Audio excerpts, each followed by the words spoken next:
Olá, meus amigos. Meu nome é Rafael e moro em São João del Rei, Minas Gerais. O que vou contar aconteceu há poucos dias e ainda não consigo explicar direito. Eu estava voltando do trabalho por volta das 11 da noite. Como sempre faço, passei pela rua que fica ao lado do cemitério Nossa Senhora do Carmo. A cidade estava completamente silenciosa. Não havia carros passando e nem pessoas na rua. Eu caminhava olhando o celular quando senti aquela sensação estranha de estar sendo observado. Levantei a cabeça e vi uma massa escura parada do outro lado do muro do cemitério. Na hora pensei que fosse uma árvore ou alguma ilusão causada pela iluminação fraca. Continuei andando, mas alguns segundos depois ouvi passos atrás de mim. Eram passos acompanhando exatamente o meu ritmo. Olhei para trás e não havia ninguém. Foi então que vi algo pelo canto do olho. A mesma sombra estava a alguns metros atrás de mim. Não tinha rosto nem detalhes, parecia apenas uma mancha escura em formato humano. Eu acelerei os passos e ela fez o mesmo. Foram talvez 5 ou 6 segundos, mas pareceram minutos. Quando cheguei perto de um poste mais iluminado, a sombra simplesmente desapareceu. Não correu, não virou esquina, não foi para lugar nenhum. Apenas deixou de existir. Fiquei parado tentando entender o que tinha acontecido. Desde aquela noite, evito passar por aquela rua depois que escurece. Talvez tenha sido apenas coisa da minha cabeça cansada, mas até hoje, quando lembro daqueles passos atrás de mim, tenho certeza de que não estava sozinho naquela noite. Obrigado por lerem meu relato. Até mais.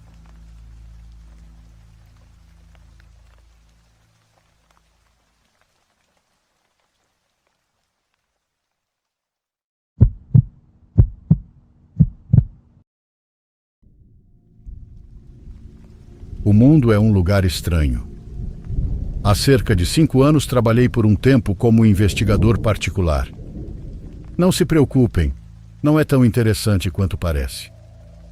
Na maior parte do tempo, o trabalho consistia apenas em observar, monitorar e documentar acontecimentos.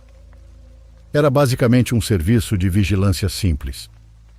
Os filmes costumam exagerar bastante esse tipo de profissão.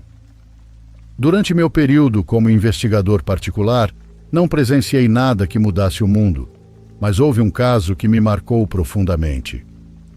Um caso que realmente mostrou o quão perturbadoras algumas pessoas podem ser. Para proteger a privacidade da mulher envolvida nesta história, vou chamá-la de Samira.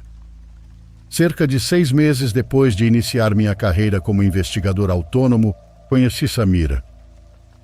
Ela era uma mulher jovem, confiante e dona do próprio negócio. Sua empresa estava crescendo rapidamente e já fazia muito sucesso. Eu admirava ela de várias maneiras. Ela começou praticamente do zero e construiu toda aquela empresa com as próprias mãos. Decidiu seguir seu próprio caminho e conseguiu reunir vários investidores que a ajudaram a dar início ao negócio. Um desses investidores era um amigo chamado Steve. No começo, ela se recusou a aceitar qualquer dinheiro dele justamente porque eram amigos. Eles chegaram a sair juntos algumas vezes no início da amizade, mas logo perceberam que funcionavam muito melhor apenas como amigos. Samira conhecia Steve havia vários anos. Eles se conheceram em seu antigo emprego. Trabalhava como bartender e Steve era um dos clientes frequentes do bar. Ela não sabia exatamente sua idade, mas acreditava que ele fosse cerca de 10 anos mais velho do que ela.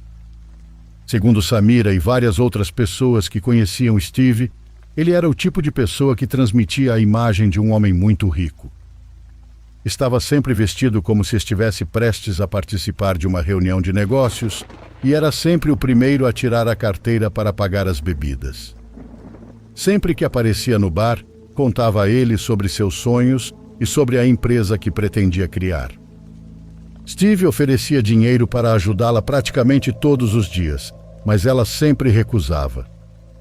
Ele insistia em investir no negócio, mas ela nunca cedia. Pelo menos não durante um bom tempo. Eventualmente ela chegou a um ponto crítico e ficou sem recursos, mesmo com a ajuda dos outros investidores.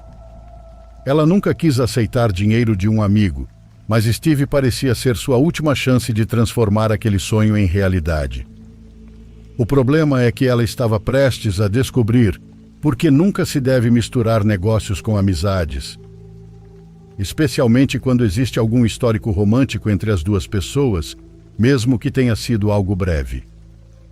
Pouco tempo depois de entregar o dinheiro para Samira, Steve começou a se tornar abusivo emocionalmente.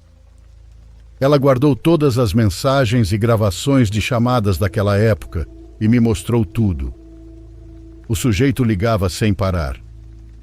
Estamos falando de ligações e mensagens 24 horas por dia, 7 dias por semana. Ele simplesmente não a deixava em paz. Suelen tinha medo de trocar de número ou envolver a polícia porque se sentia culpada por ter aceitado o dinheiro. Mas a situação só piorou. Sempre que ela saía para se encontrar com alguém, Steve aparecia e passava a importunar o homem que estivesse com ela. Certa noite, Samira saiu para tomar alguns drinks com um rapaz com quem estava se relacionando. Steve o seguiu até o bar. Quando viu o homem colocar o braço em volta dela, aproximou-se dele e lhe deu um soco tão forte que o derrubou inconsciente. Não sei como aconteceu, mas nenhuma acusação foi formalizada contra Steve. Samira acreditava que isso se devia ao dinheiro e à influência dele, mas eu não posso afirmar isso. Segundo ela, esse assédio durou meses. Samira estava completamente dividida. A maior parte do dinheiro que Steve havia investido já tinha sido utilizada. Ela tinha colocado tudo o que possuía naquele negócio, mas estava sufocando por causa daquele homem. Ela dizia que a situação havia chegado a um ponto tão extremo que passou a acreditar que Steve ficava rondando seu apartamento durante a noite.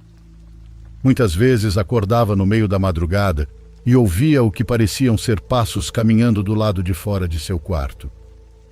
Essa paranoia tornou impossível para ela seguir em frente com a vida. Ela não conseguia namorar nem crescer pessoalmente. Não importa se aquilo era real ou não.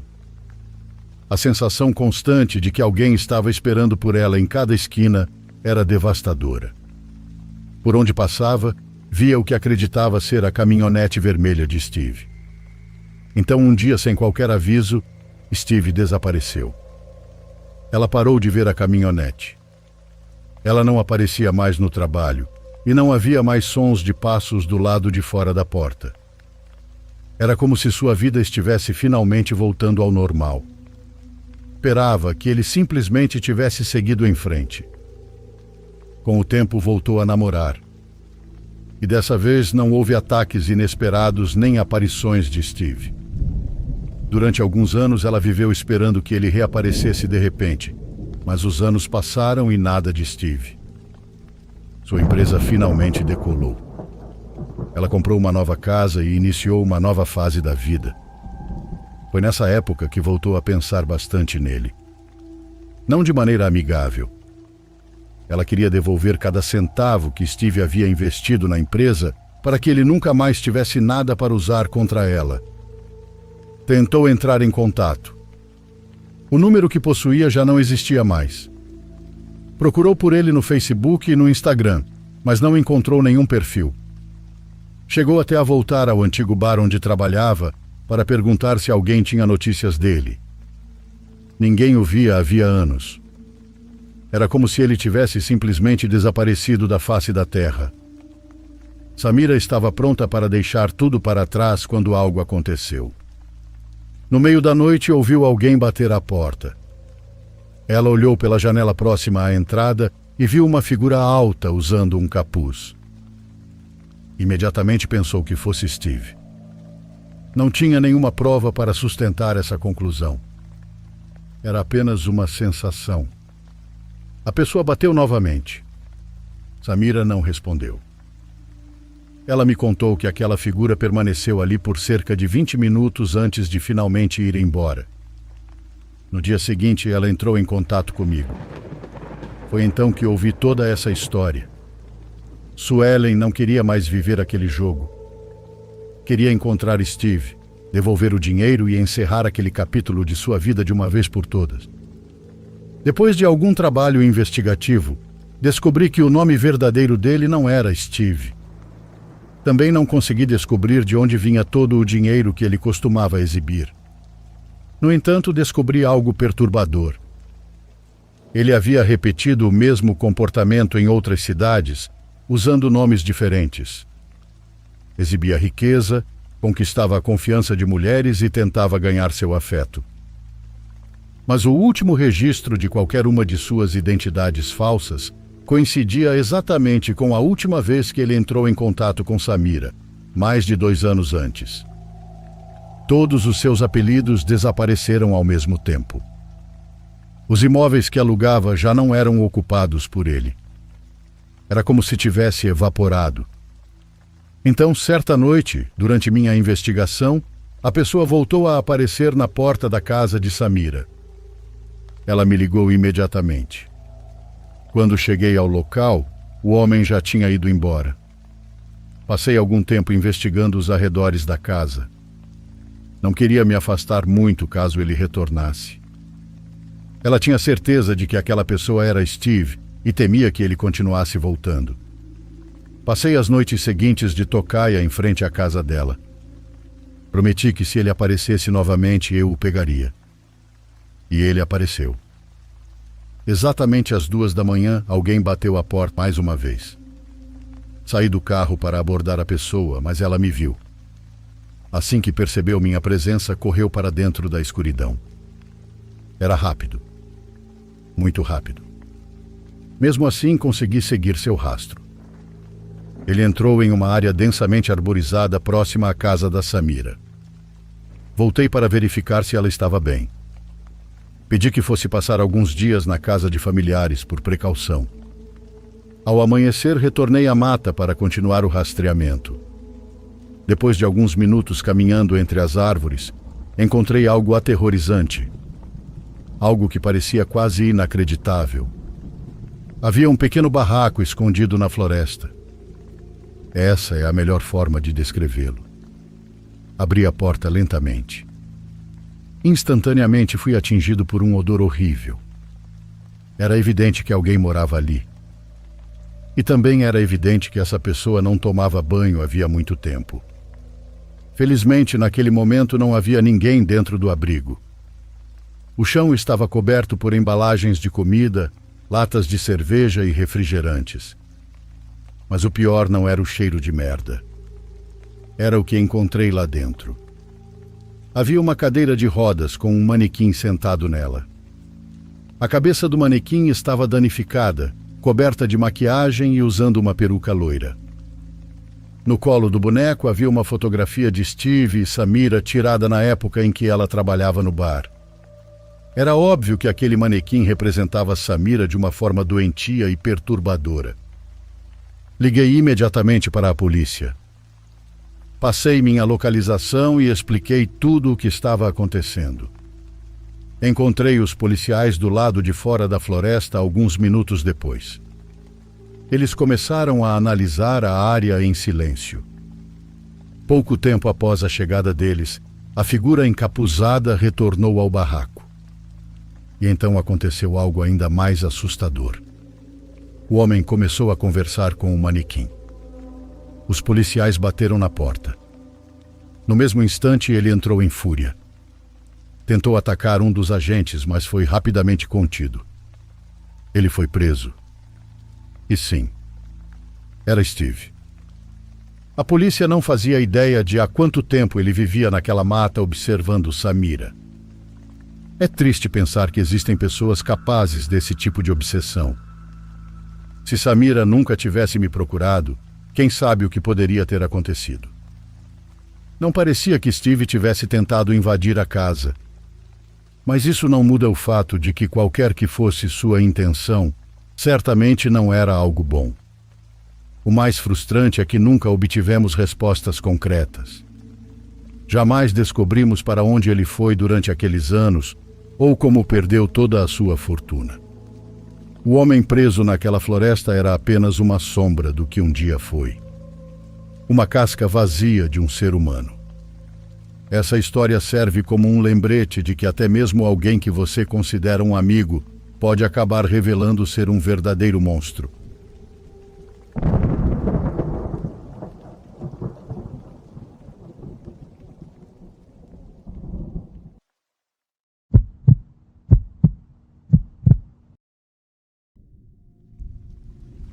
Olá, gente que ama relatos e me ouve.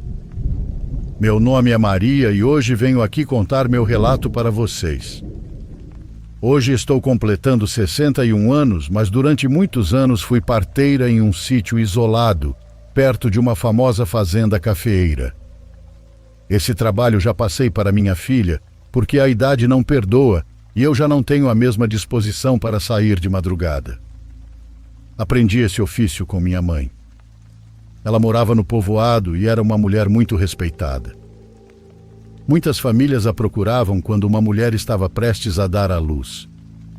Desde pequena eu a acompanhava nas visitas às casas. Eu carregava panos limpos, aquecia a água ou segurava o lampião enquanto ela fazia seu trabalho. Com o tempo aprendi a reconhecer os sinais do parto. Sabia quando uma mulher estava bem e quando a situação poderia se tornar delicada. Mas deixei o povoado quando me casei com Aurélio. Ele vivia em um casebre afastado e foi para lá que me mudei. Naquele lugar não havia energia elétrica, transporte ou qualquer uma dessas comodidades que hoje as pessoas consideram normais. Nós nos locomovíamos a cavalo ou em burros. À noite tudo era iluminado por lampiões, velas ou pelo fogo do fogão a lenha. As casas ficavam separadas por longas trilhas. Às vezes, para chegar até uma família, era preciso atravessar pastagens, córregos secos e trechos de mata onde ninguém gostava de andar depois de certo horário. Mesmo assim, as pessoas começaram a me procurar. Naquela região quase não havia quem pudesse atender as mulheres quando chegava a hora do parto. Sempre que uma delas precisava dar à luz, alguém aparecia na minha porta, mesmo que fosse no meio da madrugada. Eu já estava acostumada. Não era a primeira vez que me chamavam em horários impróprios pedindo ajuda. Mas houve uma noite há quase 40 anos que até hoje me custa lembrar sem sentir um aperto no peito. Naquela madrugada fazia frio. Aurélio e eu estávamos dormindo quando ouvimos batidas desesperadas na porta. Acordei com o coração na boca. Aurélio se levantou primeiro e foi pegar o lampião. Eu me sentei na cama ainda meio sonolenta, mas já sentindo a preocupação tomar conta de mim. Lá fora ouvi a voz de um homem chamando meu nome. Dizia que precisava da parteira. Reconheci a voz quase na mesma hora. Era Remígio, um conhecido próximo. Sua esposa se chamava Odete. Eu a havia examinado alguns dias antes porque ela já estava perto de dar à luz. Por isso estranhei ouvi-lo tão desesperado. Quando a examinei, ela parecia estar bem. Meu marido abriu a porta apenas o suficiente para erguer o lampião. Do lado de fora estava o homem. Ou pelo menos foi o que pensei naquele momento. Digo isso porque entre a escuridão e a luz tremulante, mal conseguia enxergar seu rosto. Reconheci apenas sua voz. Ele falava rápido. Disse que sua esposa estava passando mal. Contou que as dores tinham começado de forma muito intensa e que a havia deixado com o irmão enquanto vinha me buscar. Parecia nervoso, desesperado, como se as palavras fossem se quebrar em sua boca. Quando uma mulher corre perigo durante o parto, cada minuto conta. Ainda assim, reclamei com ele, porque o ideal teria sido trazer Odete até minha casa. Vesti uma roupa às pressas. Coloquei meu chale sobre os ombros, mas mesmo assim senti o frio mordendo meus braços e meu pescoço. Aurélio me olhou preocupado e disse que já era muito tarde. Pediu que eu esperasse um pouco. Disse que poderia me acompanhar ou chamar mais alguém para ir conosco. Respondi para não se preocupar. Lembrei a ele que Remígio era um conhecido e que Odete precisava de ajuda. Preparei minha bolsa com tudo o que poderia precisar. Coloquei panos limpos, uma garrafa de água, sabão e outros utensílios. Aurélio pegou outro lampião e insistiu mais uma vez em me acompanhar. Eu disse que era melhor ele ficar com nosso filho, que naquela época tinha apenas 5 anos. Foi então que Remígio respondeu lá de fora que não havia tempo a perder. Cometi o erro de me apressar ainda mais por causa da preocupação. Disse ao meu marido que ficasse em casa. Prometi que voltaria ao amanhecer, assim que a mulher estivesse fora de perigo. Montei no meu burro enquanto Remígio voltava a subir em seu cavalo. O lugar estava completamente escuro. Só era possível enxergar o pouco que o lampião iluminava. O homem seguia à frente e eu atrás, acompanhando sua silhueta entre as sombras. No começo, tudo parecia normal. O caminho era o mesmo de sempre. Terra dura, pedras soltas e galhos raspando as laterais da trilha. Mas Remígio avançava rápido. Rápido demais para alguém viajando de madrugada por uma barroca cercada de mata. Pedi que diminuísse o ritmo. Expliquei que o burro não conseguia acompanhar um cavalo naquele terreno cheio de pedras. Ele não respondeu. Aquilo me incomodou. Qualquer homem desesperado por causa da esposa olharia para trás o tempo todo para verificar se a parteira ainda o seguia. Remígio não olhava. Continuava em frente, de cabeça baixa, como se soubesse exatamente onde pisar, apesar da pouca luz. Tentei justificar aquilo para mim mesma. Pensei que estivesse nervoso por causa da esposa. Mas, à medida que avançávamos, comecei a notar outra coisa. Meu burro fazia barulho. Seus cascos batiam contra as pedras. Minha bolsa balançava contra minha perna. O lampião rangia bem devagarinho em minha mão. O cavalo seguia na frente. Eu conseguia ouvir alguns resmungos e respirações do animal, mas quase não escutava o som dos cascos. Aquilo era estranho. Um cavalo andando sobre pedras durante a noite sempre produz algum ruído. Aquele parecia se mover de forma silenciosa, como se suas patas mal tocassem o chão.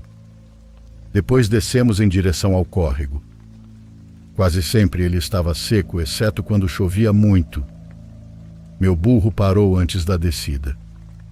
Puxei as rédeas com cuidado, mas o animal se recusou a avançar. Ergueu as orelhas e começou a bufar. Remígio já estava do outro lado montado em seu cavalo.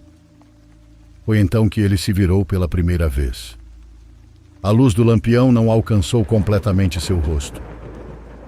Conseguia enxergar apenas o contorno da cabeça e a sombra profunda onde deveriam estar seus olhos. Ele mandou que eu me apressasse.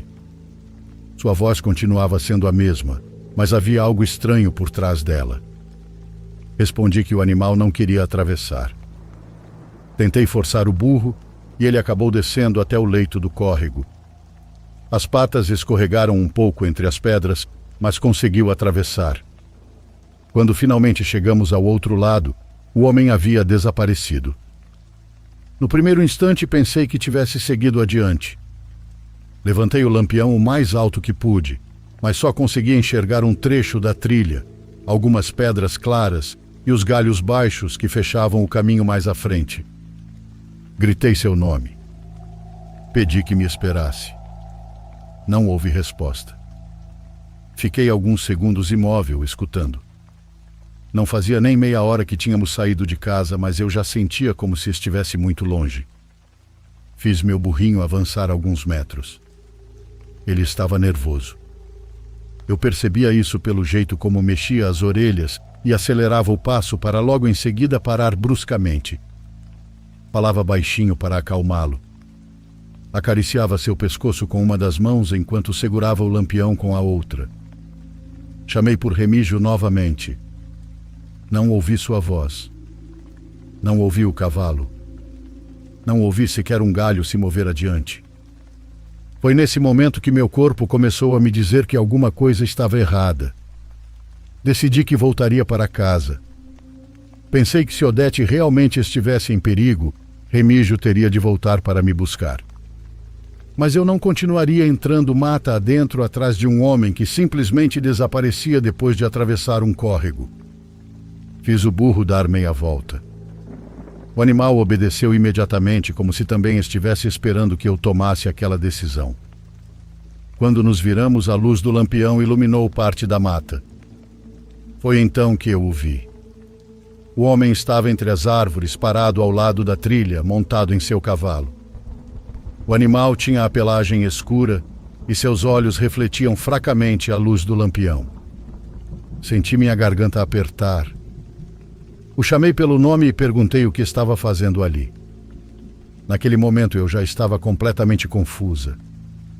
Conseguia ver a luz do fogo refletindo em suas roupas e em parte de seu pescoço, mas por algum motivo ela não alcançava seu rosto. Ele ainda usava o chapéu. A sombra da aba escondia completamente sua face. Parecia que a própria escuridão havia se agarrado ao seu rosto. Falei com ele novamente e disse que se realmente queria que eu o acompanhasse, precisava voltar para a trilha e me responder. Ele não respondeu. O cavalo também não se moveu. Os dois permaneciam imóveis demais entre os troncos. Então deixei claro que voltaria para casa. Eu estava com medo, mas tentei soar irritada. Quis parecer firme, embora por dentro já não me sentisse nada confortável com o que estava acontecendo. Segurei as rédeas do meu burrinho e retomei o caminho em direção ao córrego. Assim que virei as costas, senti um peso enorme sobre os ombros. Foi como se alguém tivesse jogado várias peças de roupa molhadas sobre minhas costas. O frio também aumentou. Envolveu meu pescoço, meus braços e até meu rosto. Mesmo assim, continuei andando, porque tudo o que eu queria era voltar para casa. Quando comecei a descer novamente em direção ao córrego, ouvi o bufar do cavalo atrás de mim. Virei rapidamente, erguendo o lampião, mas a luz iluminou apenas a trilha que desaparecia na escuridão. Não vi o homem. Não vi o cavalo. Ainda assim, continuei ouvindo aqueles resmungos muito perto. Eram lentos, como se o focinho estivesse a menos de 1 metro das minhas costas. Apertei as rédeas e pedi ao burro que seguisse em frente. O animal desceu até o riacho tremendo. Suas patas batiam nas pedras de maneira desajeitada, e eu podia sentir que ele também estava com medo. Quando estávamos subindo novamente para a trilha, algo aconteceu com meu burro. Ele ficou nervoso demais. Começou a se inclinar para um dos lados da subida, justamente onde o caminho era mais instável. Tentei endireitá-lo, mas o animal parecia estar vendo alguma coisa que eu não conseguia enxergar. O lampião balançava na minha mão. A luz saltava entre os galhos. Tudo parecia fragmentado, como se a própria noite estivesse se movendo junto conosco. Então o burro escorregou. Senti o puxão do corpo dele e logo em seguida nós caímos. O animal caiu sobre uma das minhas pernas e uma dor subiu até o quadril. Gritei com o impacto, mas o burro se levantou quase imediatamente. Eu não consegui me segurar em nada. Rolei novamente em direção ao riacho e fiquei caída entre pedras e terra fria. Permaneci ali por vários segundos porque minha perna doía, embora não fosse uma dor de osso quebrado. O pior de tudo foi que o lampião se apagou. Tudo ficou escuro. Eu não sabia onde tinha caído. Também não conseguia ver o vulto do meu burrinho. Só ouvia minha própria respiração e os sons do mato ao redor. Tentei me levantar com cuidado. A perna doía, mas eu conseguia apoiar os pés no chão. Isso me trouxe um pouco de alívio, porque pelo menos ainda podia caminhar. Naquele momento eu já estava muito inquieta. Apalpei minha bolsa com desespero. Por sorte, ela ainda estava atravessada no meu corpo. Enfiei a mão entre minhas coisas até encontrar o rosário. O apertei com força. Eu sabia que havia algo sombrio comigo. Podia sentir. E o pior era que alguma coisa dentro de mim dizia que aquele ser tinha me tirado de casa. Havia usado a voz de Remígio, e eu saí sem perceber. Quando eu era mais nova, minha mãe dizia que no mato existem muitas coisas que nós não conhecemos. Jurava que algumas delas não aparecem apenas para assustar. Algumas brincam com as pessoas, chamam usando vozes conhecidas e as fazem caminhar para onde não deveriam ir. Minha mãe trabalhava com muitas famílias, por isso também ouvia relatos sobre estradas e fazendas onde apareciam coisas estranhas e entidades capazes de se passar por outras pessoas. Aquilo nunca tinha acontecido comigo, mas aquela possibilidade já tinha se instalado na minha cabeça. Segurei o rosário com ainda mais força, fiz o sinal da cruz e comecei a rezar enquanto subia novamente do riacho em direção à trilha. Doía um pouco caminhar, mas eu conseguia seguir. Mesmo assim, sentia que alguém vinha atrás de mim. Não ouvia passos nem cascos, era mais como uma presença colada às minhas costas. Continuei avançando. Quando já estava quase no topo da subida, virei o rosto. Minha visão já tinha se acostumado um pouco à luz da lua. E eu juro que quase caí para trás. Havia uma pessoa a uns 3 metros de distância. Era um homem usando um chapéu de palha, mas era muito alto. Muito mais alto do que qualquer homem do campo que eu já tinha conhecido. Parecia estar com a cabeça erguida na minha direção. Eu não conseguia ver seu rosto direito. A escuridão se acumulava sob o chapéu, mas eu sentia seu olhar cravado em mim. O terror fez minhas pernas vacilarem. Mesmo assim, tentei me controlar e continuar andando. O medo se espalhava por todo o meu corpo. Era como se centenas de formigas estivessem caminhando sobre minha pele por causa dos arrepios. Continuei caminhando com o rosário apertado entre os dedos, rezando como podia. Cada palavra saía interrompida, mas eu não parei. Repetia para mim mesma que Deus estava me protegendo. Dizia que chegaria em casa, que Aurélio me receberia na varanda e que tudo aquilo ficaria para trás como apenas uma noite ruim. Mas por alguma razão eu já não reconhecia o caminho. Tudo parecia estranho. As árvores pareciam mais próximas umas das outras, e a trilha parecia mudar de forma toda vez que a lua desaparecia atrás dos galhos. Disse a mim mesma que era por causa da escuridão. Sem o lampião, qualquer brejo parece diferente. Eu conhecia aqueles caminhos havia anos. Já tinha passado por ali inúmeras vezes para atender mulheres, levar remédios ou visitar famílias. Mas naquela noite eu sentia que o mato tinha fechado todas as saídas. Então vi um vulto atravessado no caminho. No começo fiquei parada. Não sabia se era uma pedra grande, um animal deitado ou apenas uma sombra formada pelos galhos. Mas quando dei mais alguns passos, achei que o reconheci. Parecia meu burrinho. Senti meu peito relaxar.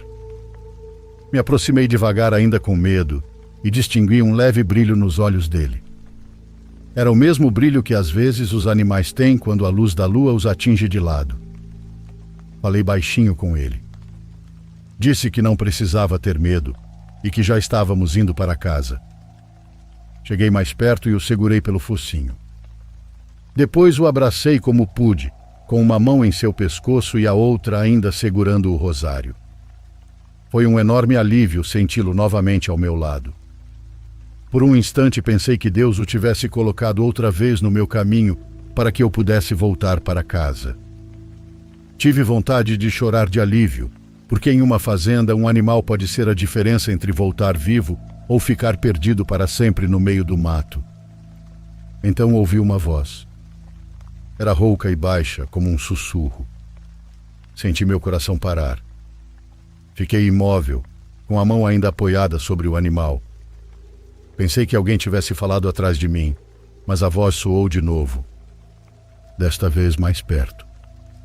Não consegui entender o que dizia.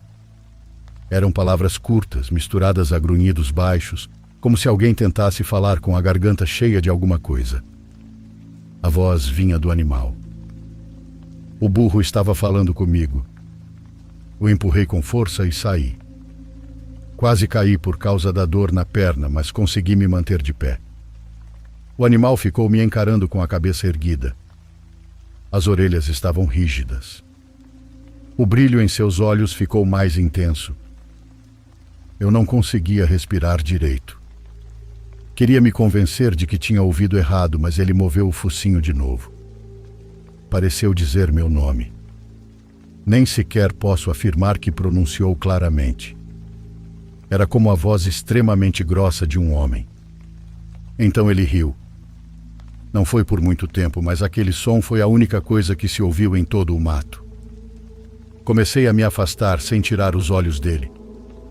Via seu vulto parado na trilha e o movimento do focinho, como se estivesse mastigando alguma coisa. Mas aquela risada não pertencia a nada vivo. Senti as lágrimas começarem a escorrer pelo meu rosto. Eu queria gritar, mas minha garganta não respondia. Só conseguia recuar e apertar o rosário até sentir suas contas marcadas na palma da mão. Então o burro avançou contra mim. Foi tão rápido que não tive tempo de reagir. Senti o impacto e caí de costas no chão. O peso do animal despencou sobre mim e me deixou sem ar. Tentei sair debaixo de suas patas, mas não conseguia. Sentia a pressão sobre o estômago e sobre as pernas. Tentei empurrá-lo, mas ele era pesado demais. Não conseguia vê-lo por completo, apenas distinguia partes do seu corpo sob a luz da lua. Sua cabeça se movia acima de mim, e sua sombra parecia muito maior do que deveria. E aquilo que consegui ver de seu rosto já não era igual. Parecia deformado. O focinho se projetava de uma forma estranha, e acima da cabeça apareciam formas semelhantes a chifres de touro. E ele ria. Ria aos gritos. Jamais ouvi um som tão horrível. Aquilo penetrava até meus ossos. Era uma zombaria grotesca, como se um homem estivesse preso dentro da garganta de um animal. Em nenhum momento soltei o rosário. O apertei com toda a força que tinha e pedi a Deus que me salvasse. Pedi que não me abandonasse. Prometi que se me permitisse voltar para casa, eu iria ajoelhada da entrada do povoado até a igreja. Implorei para que não me desamparasse. Tentei afastar as patas do animal, mas quando as toquei, senti algo que me fez gritar ainda mais alto. Pareciam mãos enormes. Tinham dedos longos. Houve um momento em que precisei fechar os olhos, porque minha mente já não conseguia suportar o que estava acontecendo. A trilha passava por uma colina. Não sei se foi pelo desespero, pelo movimento daquela coisa, ou porque Deus me deu forças. Mas, de um instante para o outro, consegui me desvencilhar para o lado. Tentei me levantar. Nem sei como aconteceu. Só senti o chão desaparecer sob mim e comecei a rolar colina abaixo. Bati em pedras, galhos e outras coisas pelo caminho. Como pude, tentei frear o corpo. Agarrei-me a alguns galhos baixos e fiquei caída de lado por alguns segundos. Tudo doía, mas o medo me colocou de pé antes mesmo que eu pudesse pensar. Levantei e comecei a correr. Nem sequer sabia para onde, apenas corria, porque atrás de mim continuavam ecoando aqueles gritos horríveis. Chorando, eu implorava para que Deus não me abandonasse. Enquanto corria, comecei a ouvir alguma coisa atrás de mim. No início pensei que fossem os gritos daquela criatura se espalhando entre as árvores. Mas depois o som mudou. Parecia haver várias pessoas comendo na escuridão, mastigando e respirando com a boca cheia. Também se ouviam vozes. Eram murmúrios embaralhados, como se muitas pessoas estivessem falando ao mesmo tempo, sem concluir as palavras. Às vezes pareciam soar bem atrás de mim, em outras vinham das laterais do caminho. Continuei correndo. De repente senti um impacto nas costas. Depois outro. Era como se alguém estivesse me atirando pedras por trás. Algumas raspavam no meu xale e caíam no chão, mas eu não me virei. Corri entre árvores e galhos sem saber se estava seguindo a direção certa. A luz da lua mal me ajudava. Eu precisava avançar por onde meus pés encontrassem um terreno mais firme. Até que cheguei ao riacho que ficava mais abaixo. Ali reconheci o lugar. Soube que se seguisse aquele curso d'água, acabaria passando perto da minha casa. Isso me deu um pouco de esperança. Mas também me trouxe mais medo, porque o riacho era cercado por árvores. Parecia ainda mais escuro do que a trilha. Continuei por ali, escondida entre os troncos. Caminhava depressa e de vez em quando voltava a correr. A todo momento eu esperava que alguém surgisse entre os galhos e avançasse sobre mim. Mas isso não aconteceu. O único som que se ouvia era o da mata.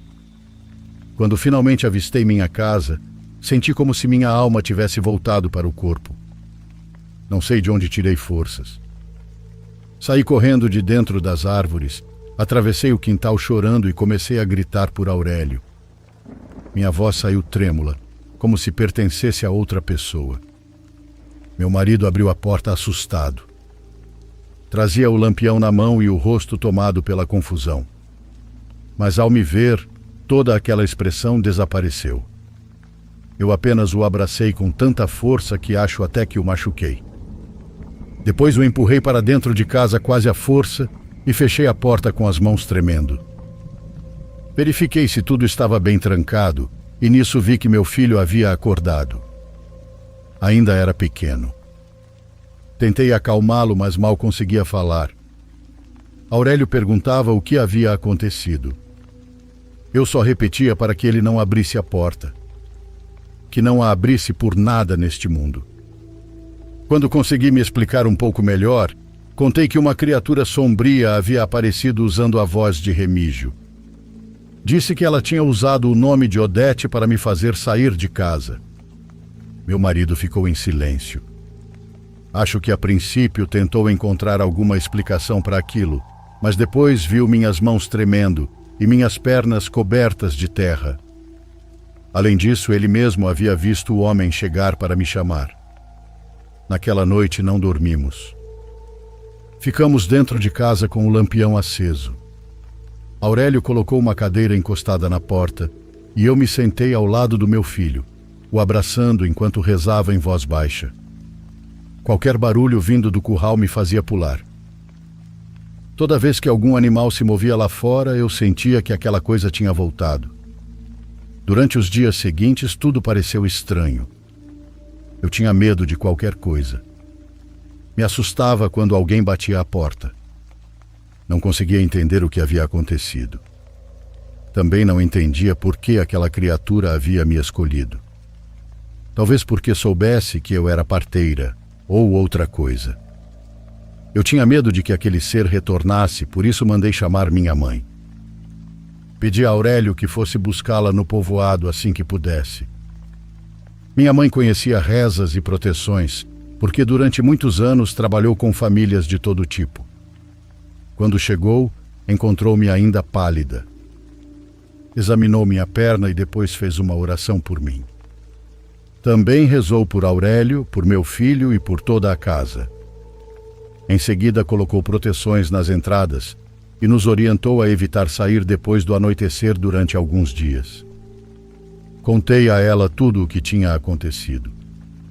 Ela respondeu que existem coisas na mata que procuram arrastar as pessoas para a perdição. Disse que algumas se aproveitam do medo, mas outras se aproveitam da bondade. E eu havia encontrado uma dessas. Uma coisa sabia, que eu jamais deixaria uma mulher sozinha, enquanto estivesse sofrendo com dores de parto. Depois fomos procurar Remígio e Odete. Remígio ficou surpreso quando me viu chegar. Jurou que jamais tinha ido ao sítio naquela noite. Garantiu que não saiu de casa em nenhum momento e muito menos foi me buscar. Sua esposa ainda não tinha dado à luz. Ela realmente havia sentido alguns incômodos, mas nada grave.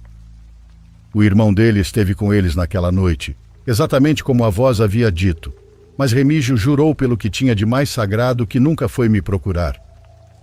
Minha mãe me contou que já tinha ouvido casos de pessoas que saíam seguindo vozes e depois desapareciam. Algumas reapareciam dias depois sem se lembrar de nada. Outras jamais voltavam. Assim como aconteceu com meu burrinho. Nós o procuramos durante dias. Aurélio e outros homens percorreram o riacho, a trilha e os pastos próximos. Nunca o encontraram. Ele simplesmente desapareceu. Continuei fazendo partos depois disso, mas nunca mais fui a mesma. Toda vez que alguém chegava durante a noite, Aurélio saía primeiro. Eu não me movia até ver claramente o rosto da pessoa, ouvir sua história com calma e ter certeza de que alguém me acompanharia. Depois daquela madrugada, jamais aceitei sair sozinha de casa à noite, muito menos depois de já estar deitada. Pouco tempo depois, cumpri a promessa que fiz naquela noite. Fui à igreja do povoado e caminhei de joelhos desde a entrada até o altar, com os joelhos ardendo e o rosário apertado entre as mãos. Quando cheguei diante do altar, chorei como uma criança e agradeci a Deus por ter me permitido voltar para junto da minha família. Levarei para o túmulo essa horrível experiência.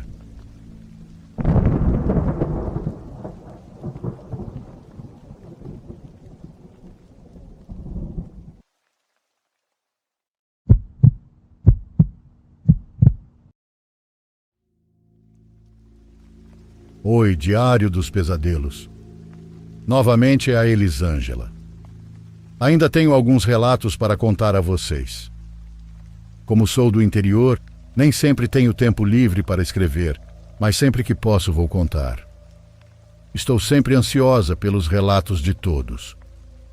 Bom, esses dias eu estava lembrando de uma história que minha mãe me contou.